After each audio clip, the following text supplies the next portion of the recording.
Media sosial dihebohkan dengan video seorang perempuan nekat menempel di kap mobil yang tengah melaju. Aksi tak biasa ini diunggah oleh akun TikTok @tultanih dan langsung menjadi perhatian warganet. Dalam video tersebut, terlihat seorang perempuan bergelayut di kap mobil sembari berteriak, sementara mobil tetap berjalan. Peristiwa itu memunculkan banyak spekulasi, termasuk dugaan perebutan ponsel.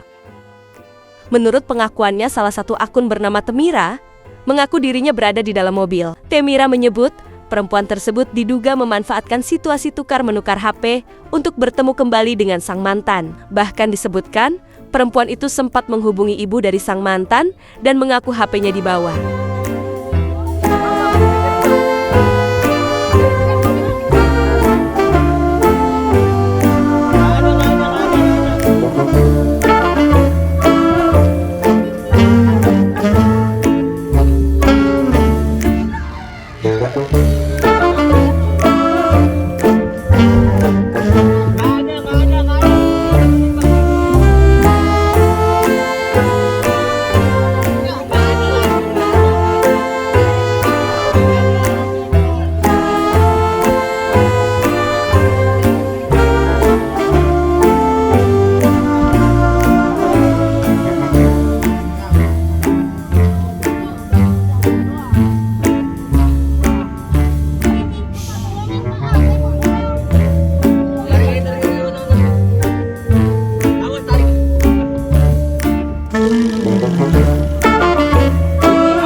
Download Tribun X sekarang, menghadirkan lokal menjadi Indonesia.